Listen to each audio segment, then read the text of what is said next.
안녕하십니까. 우리은행 DI 추진본부장을 맡고 있는 김진현입니다.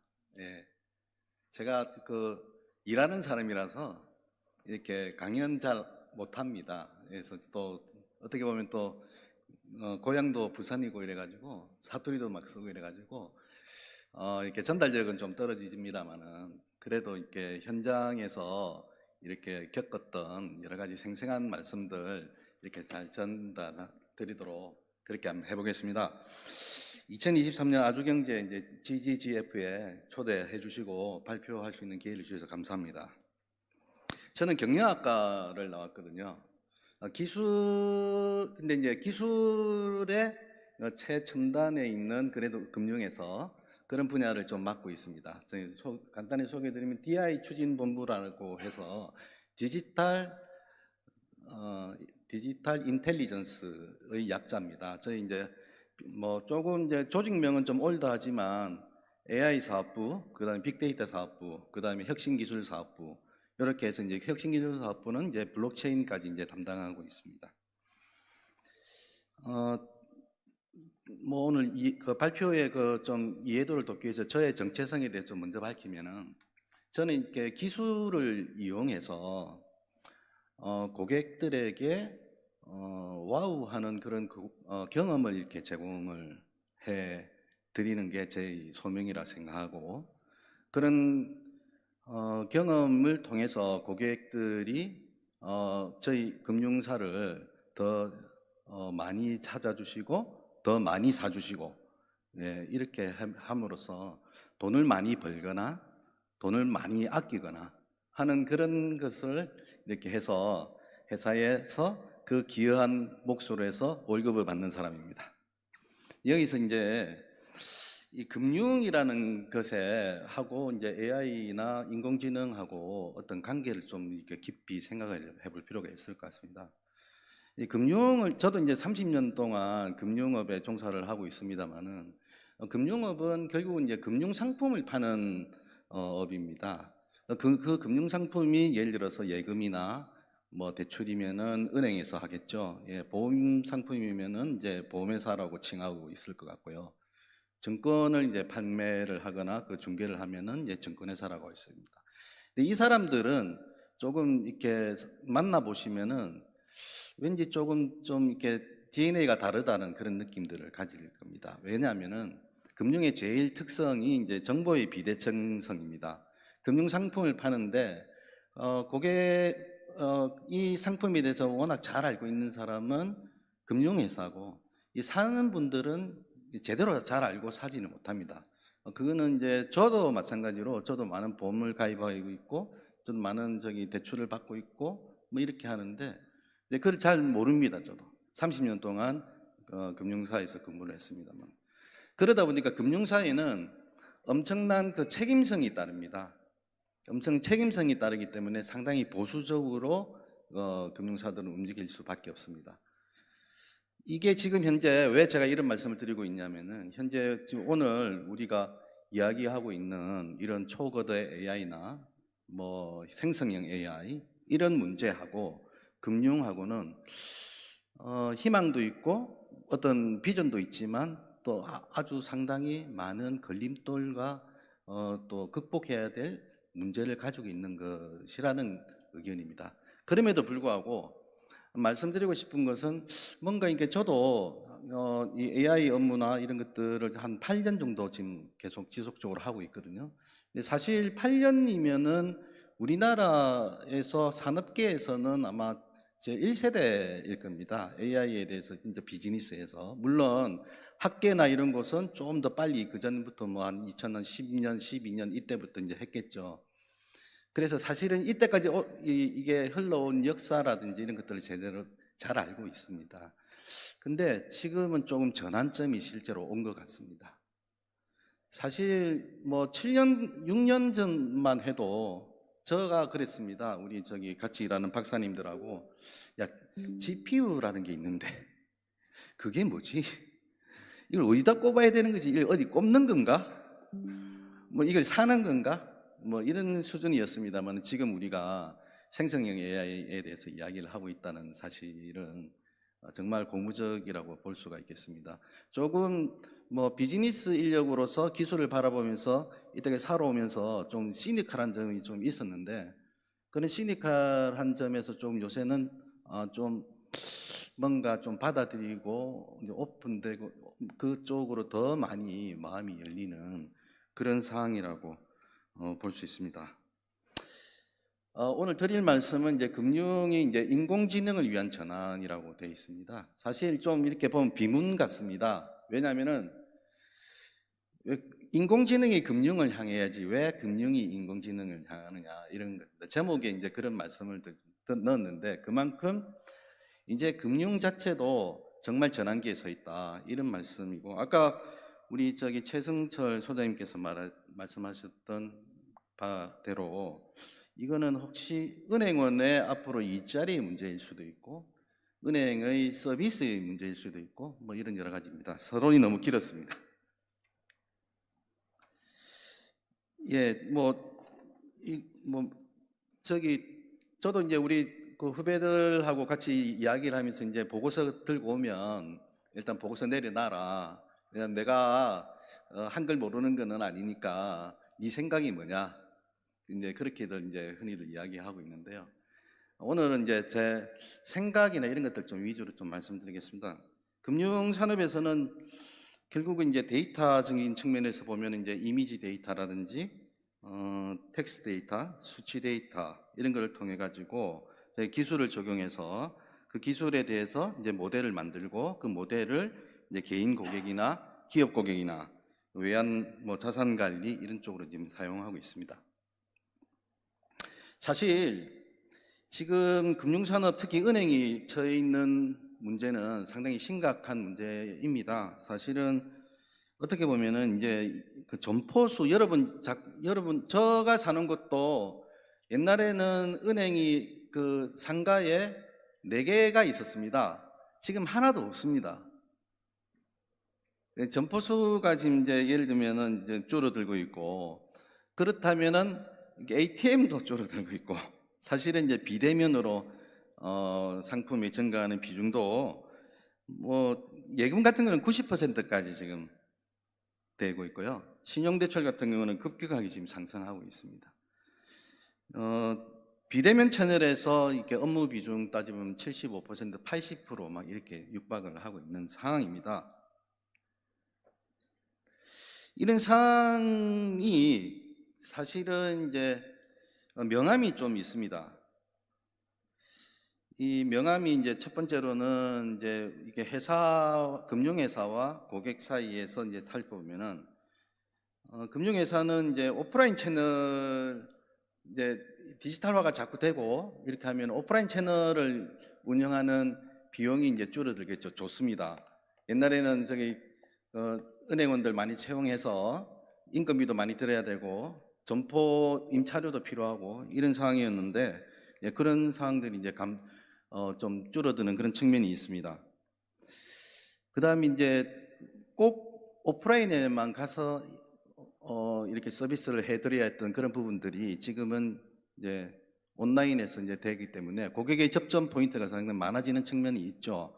근데 이게 좋은 점만 있는 게 아닙니다. 아까 말씀드린 대로 은행은 은행의 금융 상품을 팔아서 이제 수익을 거두는 그런 구조이기 때문에 이 대면에 대한 마케팅 기회가 감소하고 있고, 그 다음에 이게 옛날에는 이제 은행원들이 이제 도제식으로 아니 물론 이제 뭐 이제 공부도 하고 이렇게 해서 이렇게 쭉쭉 이 판매하는 영업의 지식들이 이렇게 전달이 됐는데, 이게 비대면화가 되다 보니까 은행원들의 이 실력이 조금씩 이렇게 감소되는 그런 효과가 있습니다. 고객들 측면에서 보면 비대면화가 이렇게 급격하게 되기 때문에 언제 어디서든 금융 서비스를 받을 수 있다는 좋은 측면이 있습니다만은, 또 한편으로는 아까 말씀드린 대로 정부의 비대청에 의해서 좋은 설명을 들어야 되는데 사람으로부터 좀 설명을 들어야 되고, 특히 금융에 취약한 계층들, 디지털에 취약한 계층들, 이런 분들이 좀 사실은 그 서비스를 좀 받을 수 있는 기회가 좀 많이 줄어들고 있는 측면이 있습니다. 사실 우리가 이제 뭐 이렇게 대면 서비스가 그렇게 이렇게 고급 서비스가 정말일까 하는 그런 생각을 좀 가지고 있습니다. 예를 들어서 점포가 없어진다고 해서 정말 그게 우리한테 슬픈 걸까? 이런 생각도 가지고 있어요. 왜냐하면 은행 영업점에 가려면은 시간을 내서 가야 되고 중간에 비 오면 어떡하겠습니까? 비 오면 비 맞아야 되겠죠. 근데 갔는데 사람이 많이 기다리고 있어요. 기다리고 있으면 번호표 뽑아야 되겠죠. 뭐 이런 대면 점포라고 해서 꼭 그렇게 좋은 고객 경험을 전달할 수 있다고 볼 수는 없는 거죠. 그 다음에 이제 뭐 은행원들이 균질한 고급 서비스를 이렇게 여러분들한테 제공을 해드려야 되는데 사람이다 보니까 균질한 측면이 없을 수가 있습니다. 이제 이런 것들은 비대면이나 여러분들 하고 계시는 스마트 뱅킹 이걸 통해서는 균질한 서비스를 이렇게 할 수 있고 시간과 공간의 제약을 뛰어넘을 수 있기 때문에 참 좋겠죠. 제가 이 말씀을 왜 드리냐면 우리가 AI를 왜 하고 있느냐, 왜 데이터 분석이 필요하느냐 이런 것들은 환경이 변하고 있고 이제 고객이 변하고 있기 때문인 거고 그 환경의 변화를 먼저 좀 말씀을 드렸고요. 두 번째로 말씀드리고 싶은 거는 고객 스스로가 좀 이제 좀 바뀌고 있습니다. 최근에 이제 여기 표 보시면은 이제 20대가 이제 40대, 30대, 40대는 이제 시중은행의 앱을 이용하는 게 한 70% 수준이 되는데 20대는 50%밖에 안 됩니다. 사실 매력도가 많이 떨어지고 있고 여러분들 아시다시피 저도 뭐 사실 뭐 우리은행 다니고 있지만 우리은행 앱도 이용하지만 뭐 카카오뱅크, 토스뱅크 다 이용을 하고 있거든요. 이제 그러다 보니까 조금 시중은행의 지위가 조금 흔들리고 있는 건 사실입니다. 사실이라서 그런 어떻게 보면 생존의 차원에서 지금 이걸 하고 있다고 이렇게 말씀드리고 싶습니다. 이제 좀 본격적으로 인공지능 이야기를 좀 해보겠습니다. 우리가 이제 회사에 와서 일을 하는 거는 딱 두 가지라고 저는 생각을 하거든요. 세 가지입니다. 하나는 돈 버는 거, 돈 버는 방법을 만들어내는 것, 하나는 돈을 아끼는 방법을 만들어내는 것, 아니면 이도저도 지금 그런 게 안 돼 있다면 그런 걸 잘 준비하는 것. 이렇게 세 가지로 이제 되고 있는데, 저희가 금융산업이 이제 돈을 버는 거하고 돈을 아끼는 거하고 봤을 때 저는 이제 비대면으로 돈도 많이 벌어봤던 사람이거든요. 여러분들 뭐 전 직장 이야기할 필요는 없습니다만 삼성화재 다이렉트 고객분들께서 아마 여기 젊은 분들이니까 최소 자동차 보험 한 30% 이상은 삼성화재 다이렉트에서 가입해 보셨을 겁니다. 편하셨죠?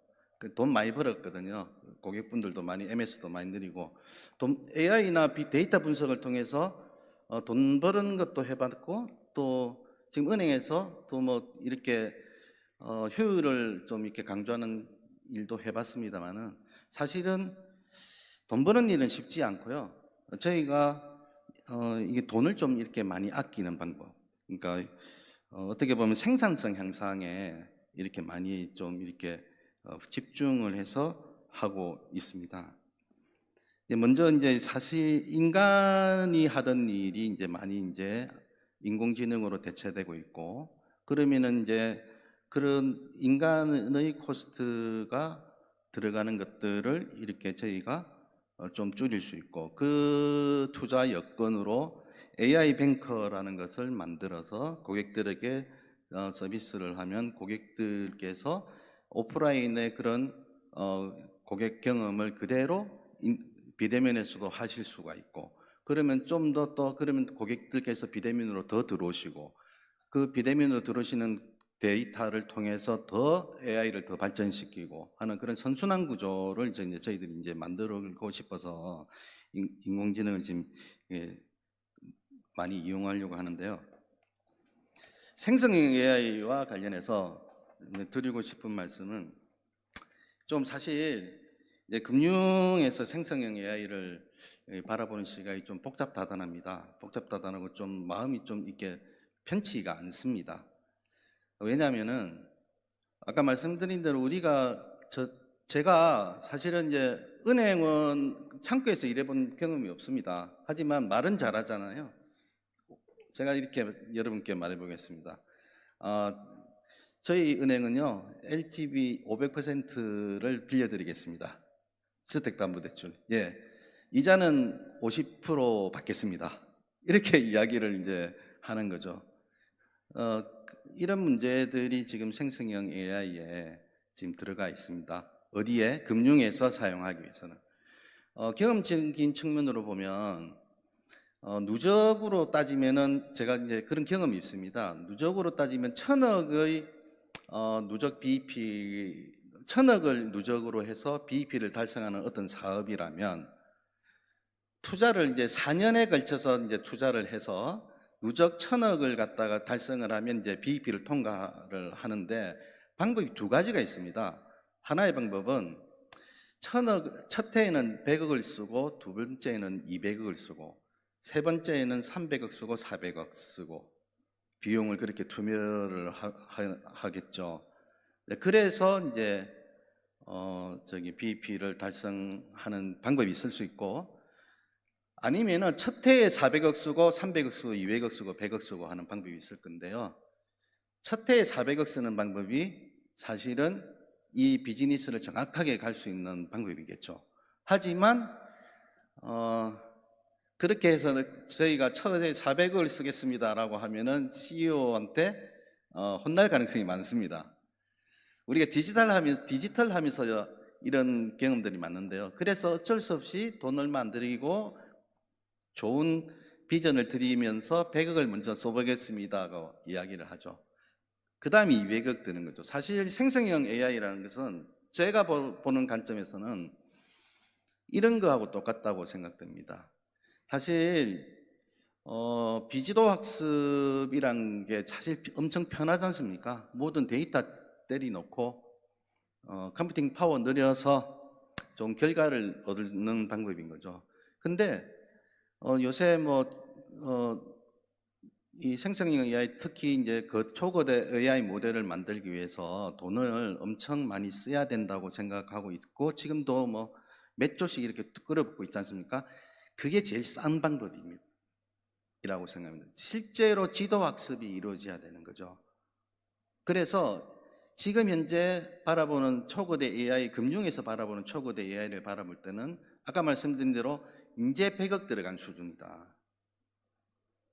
이제 앞으로 금융에서 이걸 제대로 쓰려면은 200억 드리고 300억 드리고 400억 드려야 되는 그런 구조다. 이런 말씀이 좀 이게 생각이 좀 듭니다. 물론 방향성에 대해서는 동의는 합니다만은 그래서 이제 조금 이제 복잡하다는 이제 생각이 조금 든다는 말씀을 좀 먼저 좀 드리고 그럼에도 불구하고 아까 말씀드린 대로 지금 현재 제가 이제 경험상 어떻게 보면은 이제 계속 이때까지는 자동차를 모는 기분이었거든요. 자동차를 모는데 조금 예를 들어서 좀 더 좋은 자동차 500cc, 1000cc 자동차 몰다가 1500cc 다 갈아타고 2000cc 갈아타고 이런 모습으로 이제 AI나 빅데이터 이런 것들을 이용해 왔는데 지금은 이제 갑자기 하늘을 나는 듯한 모습입니다. 네, 그런 것들을 아까 말씀드린 그런 한계점과 이런 것도 있지만 기본적으로는 라이트 형제 정도 나왔구나 하는 수준을 이제 삼고 이제 간다면은 금융에서 이제 저희가 생성형 AI를 통해서는 24365가 가능한 개인 금융 비서의 역할, 그 다음에 이제 개인화 마케팅, 자산관리 서비스, 이제 백오피스 이런 것들을 해서 초개인화 금융 서비스까지 한번 갈 수도 있겠다라는 그런 이제 생각을 가지고 있습니다. 특히 이제 그 생성형 AI를 이제 살펴보면은 특히 비정형 데이터의 인식이 중요할 것 같고, 그 다음에 설명력 높은 모델이 있어야 되고, 대화를 생성하고 발화하는 능력이 있어야 되고, 고객의 의도를 제대로 파악하는 이 4대 영역이 좀 필요할 것 같습니다. 여기서 우리가 좀 이야기하고 싶은 것은 정말 이제 금융에서 말하는 AI의 능력은 무엇인가? 그러니까 이제 예를 들면은 우리가 언어의 이제 초거대 언어 모델이니까요. 언어를 제대로 말하는 능력이 중요한 것인가? 아니면은 정확하게 우리의 정보를 고객에게 전달하는 능력이 필요할 것인가? 이런 이제 의문이 좀 들 수가 있습니다. 저희는 이제 아까 말씀드린 대로 금융사가 가지고 있는 사회적인 책임을 다하기 위해서는 고객에게 정확한 정보를 전달드리는 언어 모델이 필요한 겁니다. 그러기 위해서는 금융사에서 이 고객에게 금융상품의 지식이나 이런 것들을 전달하는 모습이 어떻게 되어 있느냐, 그럼 금융의 지식이 어디에 모여 있느냐. 근데 문제가 뭐냐면은 금융의 지식은 어디에 모여 있냐면은 문서에 모여 있어요. 워드 파일이나 그 다음에 이제 각 뭐 이렇게 파워포인트 문서, 그 다음에 엑셀 파일, 그 다음에 우리 이제 그 업무 시스템에 들어가 있는 공지, 게시 이런 쪽에 들어가 있습니다. 그러면 이제 우리가 생각을 해봤습니다. 앞으로 금융회사에서 AI를 잘하기 위해서는 그런 AI 언어 모델을 만들어내는 능력이 중요한 것인가? 아니면은 그런 AI가 AI를 학습시킬 수 있는 금융의 지식을 제대로 쌓는 게 중요한 것인가? 그래서 저희는 2년 전부터 금융의 지식을 머신 러너블하게 만들 수 있는 것들이 더 중요하다는 것을 깨달았습니다.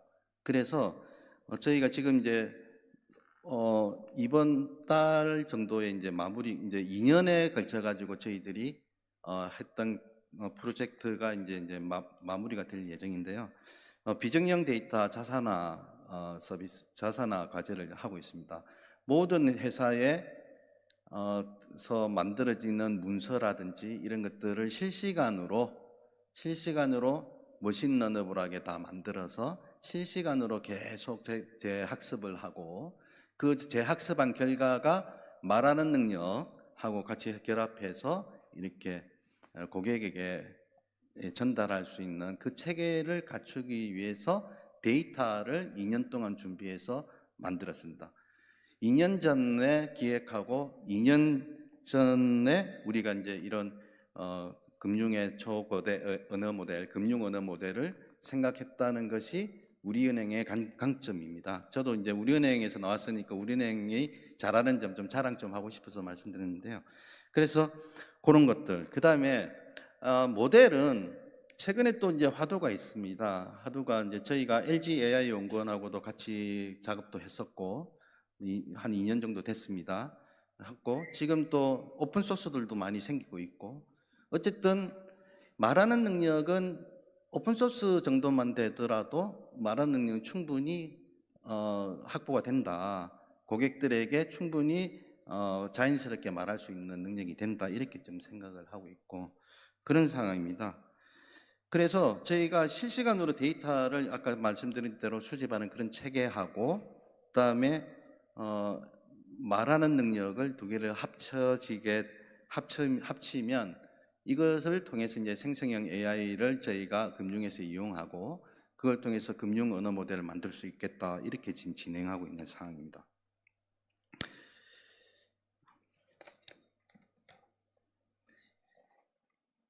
저희가 그러다 보니까 중요한 거는 이제 우리가 데이터도 중요하고 그 다음에 이 데이터 AI를 통해서 데이터를 학습시키는 것도 중요하고 그 다음에 이제 인프라를 어떻게 갖추는가도 중요하고 무엇보다 이제 고객 내재화된 우리의 역량이 얼마나 갖춰지는가 이런 게 삼박자가 잘 맞아야 되지 않습니까?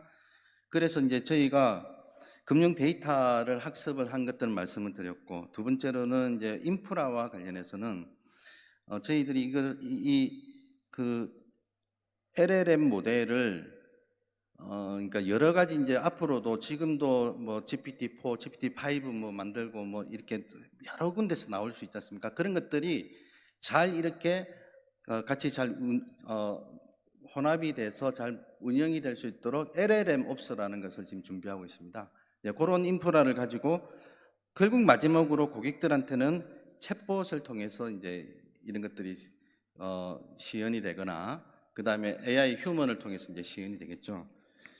그 챗봇과 관련해서는 좀 하고 싶은 말씀이 있습니다. 제가 2017년에 챗봇을 갖다가 이제 자체적으로 이제 만들었습니다. 지금도 여러분들 그 삼성화재 다이렉트에서 이제 자동차 보험 가입을 하실 때 궁금한 거 물어보시는 단답형 챗봇이 있거든요. 그 자체적으로 만들었는데 지금도 금융회사에서는 제일 좋은 챗봇이라고 생각을 하고 있습니다. 물론 우리 은행에서도 만들었습니다만은 왜 그렇게 생각하냐면은 2009년에 다이렉트를 시작하면서 그때부터 저희 그 했던 거에 주요적으로 했던 거는 고객과의 질문과 답이었습니다. 그래서 고객이 질문을 남겨주시면 그거를 꼭 사람이 다 일일이 다 답을 했습니다. 그 데이터가 어마무시하게 쌓였죠. 그러다 보니까 자연스럽게 고객이 물어보시는 것과 답하는 것에 대한 데이터가 많이 쌓여 있어. 그 데이터를 가지고 그때 당시에 뭐 알고리즘은 지금에 비해서는 완전히 진짜 초등학교 수준이었죠. 하지만 모든 고객들의 궁금한 점을 거기서 다 해결이 가능할 정도로 그렇게 만들었었는데요. 지금도 저희들 챗봇을 만들고 있죠. 2017년에 만들었던 챗봇하고 지금의 챗봇하고 2024년의 챗봇하고 2030년의 챗봇하고 어떻게 많이 달라지겠습니까?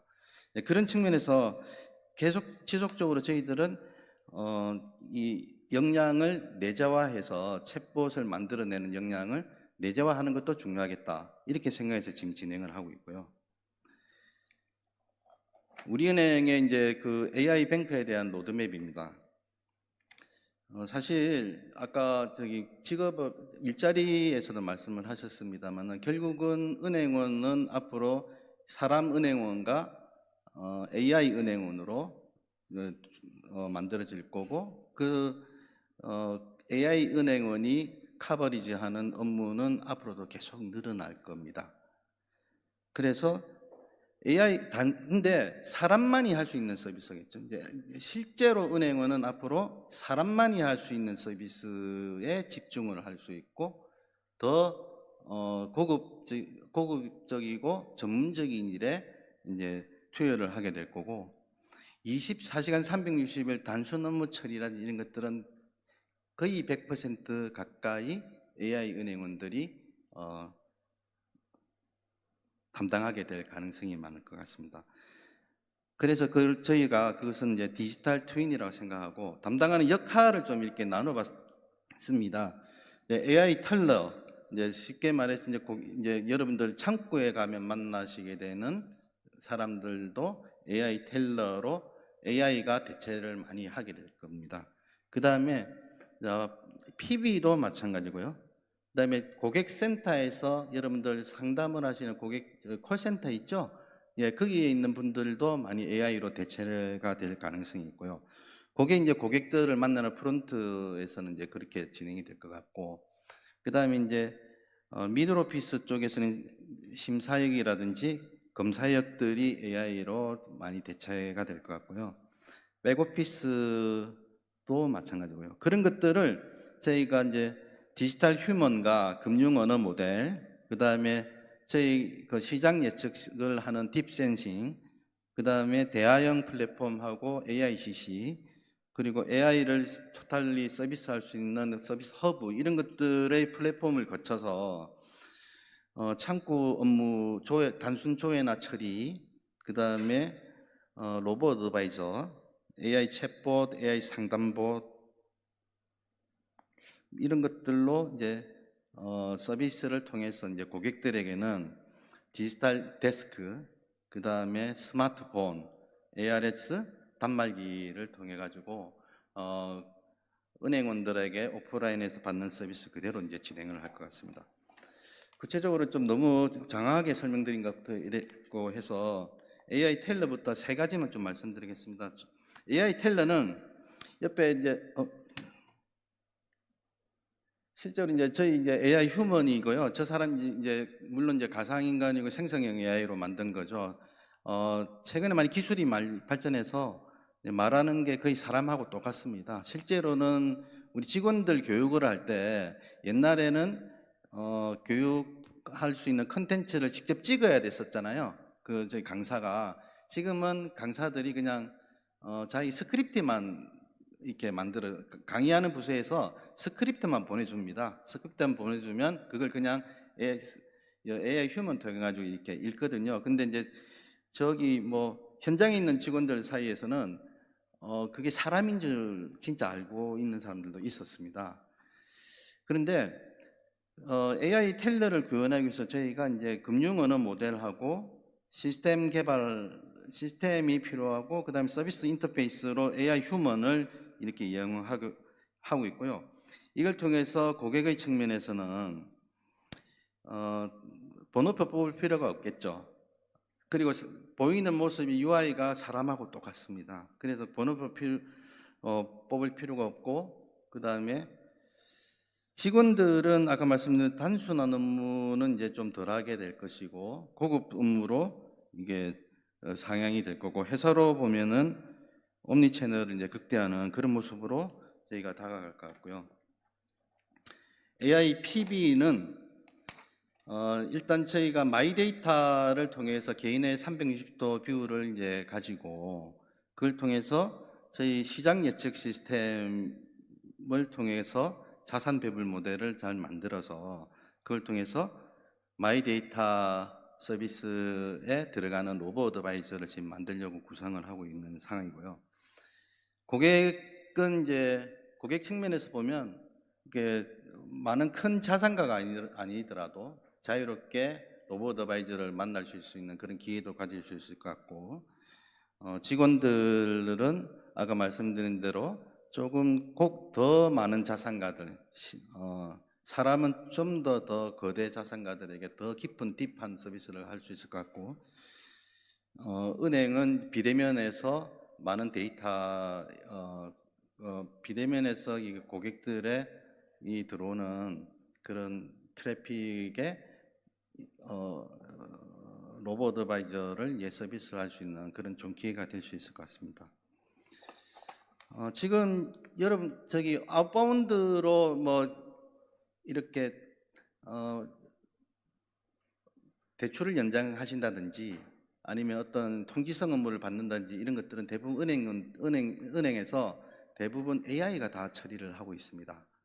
그래서 상담원들도 마찬가지로 여러분들이 전화를 하시면은 처음으로 받는 사람들은 옛날에는 사람이었지만 지금은 AI가 다 받고 있습니다.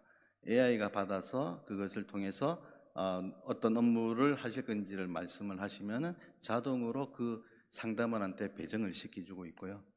아웃바운드는 아까 말씀드린 대로 그렇고, 챗봇도 마찬가지로 고객들한테 이렇게 궁금한 사항들을 잘 대응을 하고 있는데, 향후에는 저희가 이런 것들이 이제 고객이 이제 스마트폰에서 이렇게 스마트 뱅킹을 하시다가 고객이 좀 뭐 예를 들면 좀 모르시는 것 같으면 바로 챗봇이 주도적으로 먼저 이렇게 적극적으로 나서서 고객에게 말을 거는 그런 모습까지 이제 가게 될 것 같습니다. 너무 두서없이 말씀드린 것 같아서 죄송합니다만은 몇 가지만 좀 이렇게 가져가셨으면 하는 마음입니다. 첫 번째로 아까 말씀드린 대로 이게 자동차를 몰던 시절에서 정말 하늘을 날 수 있겠구나 하는 생각은 가지고 있다. 두 번째, 그럼에도 불구하고 그런 생각을 금융에서 하기까지는 아직까지도 상당한 시간은 많이 걸릴 것이다. 세 번째로는 아까 말씀드린 대로 그런 것들을 극복하기 위해서 데이터가 정말로 중요할 것이다. 그러면은 어떤 금융회사든 자기의 회사에 있는 그런 고유의 지식을 어떻게 데이터화해서 그거를 머신러너블하게 바꿀 수 있는 능력이 되느냐, 그리고 그것들을 얼마나 실시간으로 또 계속 지속적으로 학습을 할 수 있겠느냐. 어저께 나온 계시에는 금리가 0.5%였는데 오늘 바뀌었으면 고객에게 0.6으로 바뀌었으면 0.6으로 이야기를 해줘야 될 거지 않습니까? 그런 책임성들을 어떻게 우리가 앞으로 은행에서 누가 그거를 잘 해내느냐, 이런 것들이 이제 차별화된 경쟁력을 가지는 포인트로 이렇게 갈 것 같습니다. 그럼에도 불구하고 이 그 초거대 AI, 생성형 AI의 미래에 투자를 하고 관심을 가지고 해 나가는 것은 참으로 의미 있는 일이라 생각하고, 그렇게 우리은행도 마찬가지로 그거를 잘 해내기 위해서 역량을 잘 갖추기 위해서 많이 노력해 가겠습니다. 예, 두서없는 말씀 들어주셔서 감사합니다.